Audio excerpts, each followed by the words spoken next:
वैसे ही कई बार ऐसा होता है ना कि छोटा बच्चा जब तक रोता नहीं है माँ उसे दूध नहीं पिलाती है।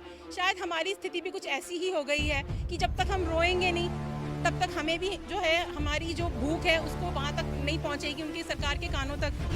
Happy Diwali, happy Eid, happy independence day, happy Republic day. But उस टाइम पे गैस टीचर कोई हैप्पी नहीं होता है। आप गैस्टेड हॉलीडेज ये रख रहे हैं और सबको हैप्पी हैप्पी हैप्पी होने का मैसेजेस दे रहे हैं। उस टाइम पे गैस टीचर की सैलरी उस दिन ही कटती है। शिक्षकों की जो गर्मी की छुट्टियां हो, सर्दी की छुट्टियां हो, कोहरा हो, बरसात हो, आपके हर एक प्रोजेक्ट को बेस्ट करने के लिए या उसे नंबर 1 बनाने के लिए अपनी सेवाएं दे रहे हैं, तो उनके लिए भी सोचना चाहिए। दिल्ली ने एक रोल मॉडल तैयार किया है जिसमें हमारी बहुत बड़ी सहभागिता रही है और हम ये चाहते हैं कि हमारे उस कार्य को इग्नोर ना किया जाए। हमारी तारीफ की जाती है एजुकेशन मिनिस्टर द्वारा, तो अब हम चाहते हैं कि हमें भी थोड़ा सा हमारी सैलरी इंक्रीज़ हो, हमारी पोस्ट फिक्स हो, हमें एक स्टैंड दिया जाए कि आप 58 तक आप इस पोस्ट में हैं, हमें रिलीव ना किया जाए। 6 महीने से दिल्ली अतिथि अध्यापक मंच कोशिश कर रहा है। हमने रामनिवास गोयल सर जो हमारे स्पीकर हैं उनके पास जाकर बड़ी प्रार्थना याचना की कि आप एक बार हमारी मुलाकात सर से करा दें। इसलिए हमने कई कई कोशिश और मुहिम की कि किसी तरीके से हमारा जो है शिक्षा मंत्री सर जो हैं उस वक्त सिसोदिया सर थे उनसे हमारी बात हो सके, लेकिन कोई बात हो नहीं पा रही है। मैं मीनाक्षी गेस्ट टीचर हूँ, मैं दिल्ली गवर्नमेंट स्कूल्स में, डीओई के स्कूल्स में। आज हम ये लोग यहाँ पे इकट्ठा हुए हैं अपनी एक मांग लेके कि हम दिल्ली गेस्ट टीचर जो हैं हम एक पॉलिसी चाहते हैं सरकार से कि हमारी एक पॉलिसी बनी जाए। मैं 2011 से इस जॉब में हूँ, यानी ऑलमोस्ट 12 ईयर्स होने को आए हैं। और इस 12 ईयर्स में एक तो हमारी पोस्ट फिक्स नहीं है, मतलब जिस पोस्ट पे मैं काम कर रही हूँ अगर मेरी जगह पे कोई परमानेंट टीचर, रेगुलर टीचर आ जाता है तो मुझे रिलीव कर दिया जाता है।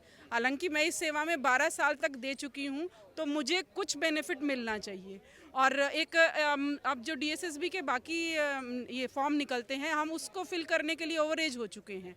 तो नहीं, अतिथि शिक्षकों को, नॉट मी, मैं यहाँ अपनी बात नहीं कर रही हूँ, मैं अपनी सभी साथियों की बात कर रही हूँ। अकेले के लिए नहीं बात कुछ हो रही, सब साथ मिल हैं हम सब साथियों की बात कर रहे हैं सबके सब। सरकार की तरफ से क्या कुछ कहा जा रहा है? सर हाँ, वो तो अपने दावे करते हैं बहुत ज़्यादा, स्कूल मॉडल को लेकर या फिर शिक्षा मॉडल को लेकर बात करूँ।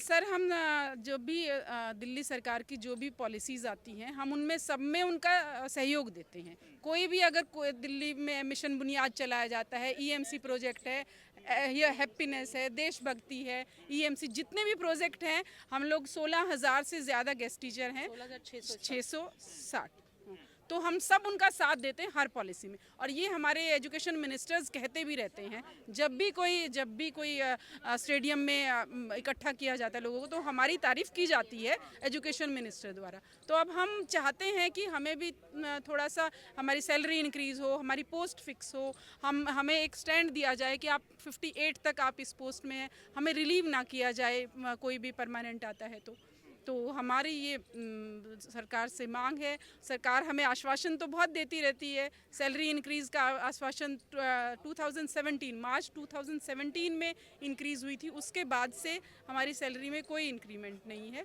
जबकि उससे पहले 3-4 साल पहले तक हर साल कुछ इंक्रीमेंट होता था। पर अब 17 मतलब ऑलमोस्ट 6 साल होने को आए, तो हम उसी 1403 पे काम कर रहे हैं और हम पोस्ट भी अपनी फिक्स चाह रहे हैं। से कोई डायलॉग हो पाया अब तक आपका?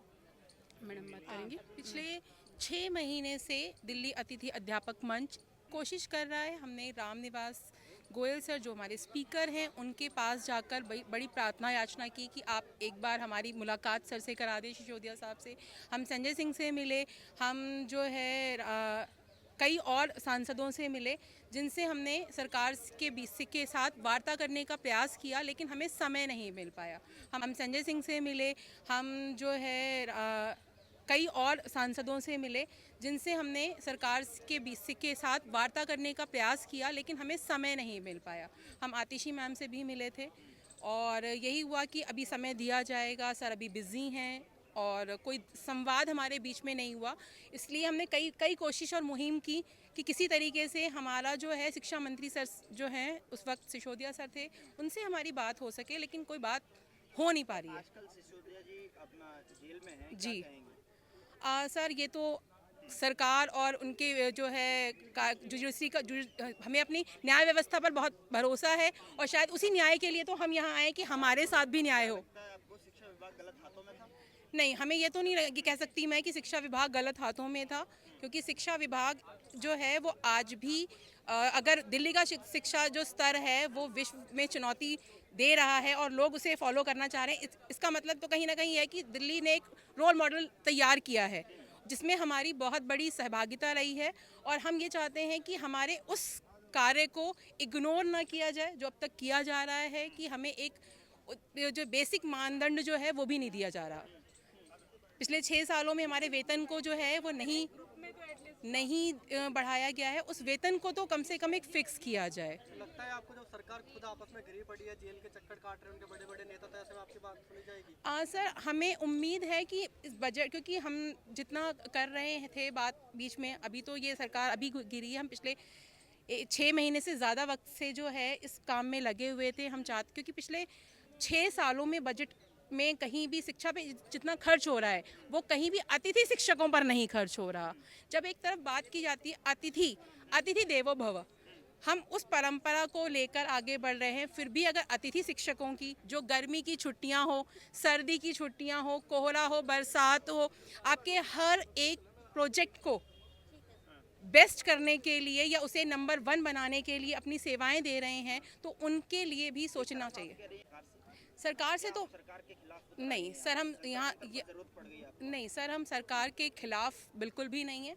क्यों? क्योंकि हम सरकार के साथ ही रहकर आगे बढ़ सकते हैं, क्योंकि जो इस वक्त हम इस नौकरी में हैं तो ये भी सरकार, क्योंकि दिल्ली सरकार के स्कूलों में हम कार्यरत हैं, तो हम सरकार के खिलाफ नहीं हैं।